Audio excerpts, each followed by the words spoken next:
Une fois de plus, l'Union pour la Nouvelle République vient vous interpeller de la nécessité d'organiser des assises sur la réconciliation nationale.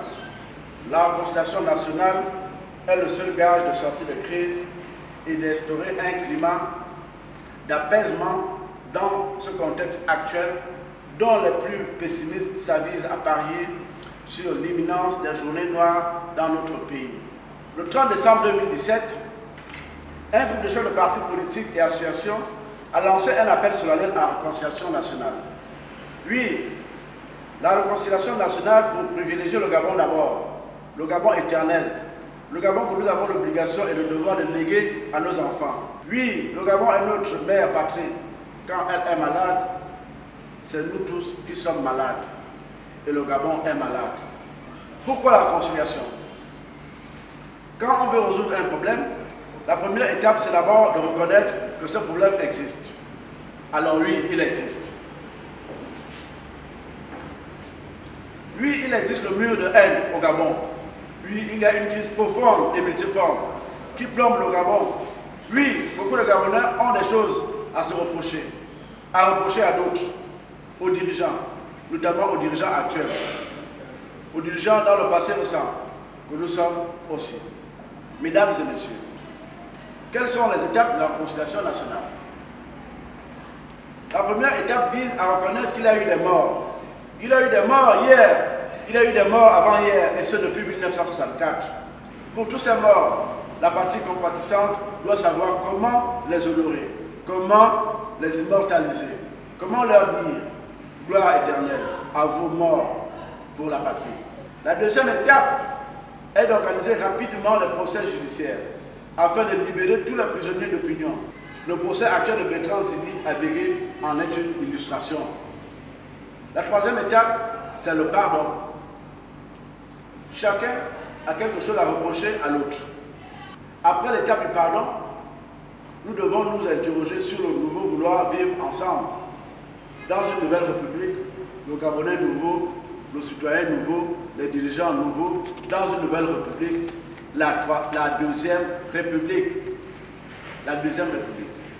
Pour l'Union pour la Nouvelle République, la réconciliation nationale passe nécessairement par la restauration des valeurs socio-culturelles qui seul englobe la dignité humaine, le respect et l'acceptation de l'autre, la réduction des inégalités par une meilleure redistribution des richesses, une rémunération objective, l'accès à un logement décent pour tous, l'accès aux soins de santé pour tous, à l'école, à l'eau et à l'électricité, la construction des infrastructures capables de booster notre économie, capables de procurer une véritable autonomisation des populations, la valorisation des compétences et l'accès à l'emploi pour tous. Et pour faire dans la durée, il faut mettre en place un comité provisoire pour la réconciliation nationale. Ce comité provisoire ne peut être que provisoire parce qu'il est appelé à recevoir des personnalités qui adhèrent à l'idée d'une réconciliation nationale et qui vont œuvrer pour la faire progresser sur les hommes, dans les esprits et dans les états-majors, dans tous les lieux de rencontre. Pour donner corps et force à ce comité, nous aurons besoin de toutes les formes. La situation de crise généralisée que connaît notre pays depuis les événements post-électoraux de 2016, laquelle s'est amplifiée avec le délitement de l'état de santé inquiétant du président de la République, chef de l'État, notre pays connaît une instabilité dans tous les pans de son fonctionnement. Oui, mesdames et messieurs, le Gabon, notre pays, est visiblement en crise.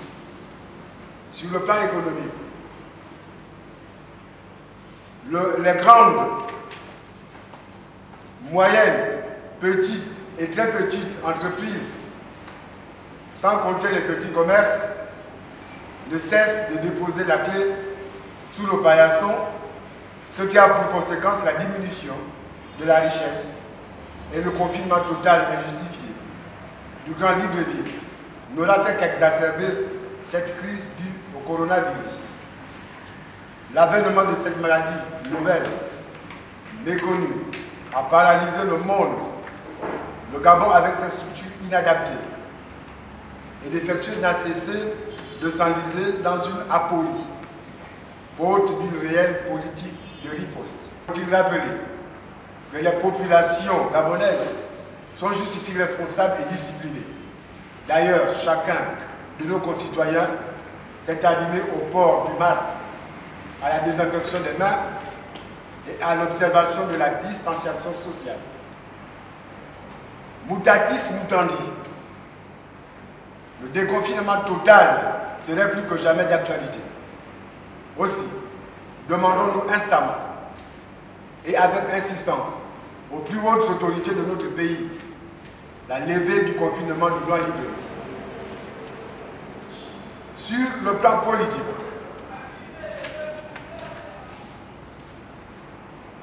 nous assistons à un escamotage du contournement de la Constitution, digne des plus grands illusionnistes. Le voile est jeté sur l'état réel de santé du chef de l'État. Les changements fréquents de gouvernement, les récurrents remaniements ministériels, le putsch administratif réalisé pendant la période de confinement total, calqué sur le modèle d'une république stalinienne, dont la trop controversée loi sur la dépénalisation de l'homosexualité constitue, à n'en point douter, l'arbre qui cache la forêt, ce qui suscite manifestement l'ire des populations gabonaises. Sur le plan social, le Gabonais moyen vit un calvaire indescriptible. Il s'appauvrit de jour en jour.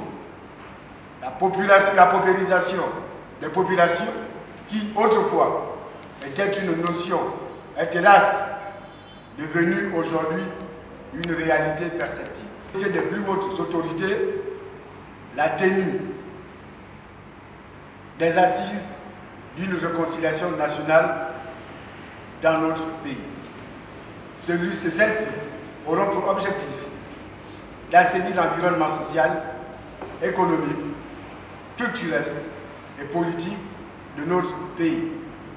Aussi lançons-nous un appel solennel au dépassement de soi des confessions religieuses, des syndicats, ONG, associations, des partis politiques, opposition majorité et les responsables institutionnels afin que le Gabon immortel sorte de son déraillement, retrouver la voie de son édification avec toutes les filles et fils de la nation. Nous tenons donc à rencontrer Madame le Premier ministre, chef du gouvernement, au fin de lui remettre un mémorandum contenant l'ensemble de nos propositions.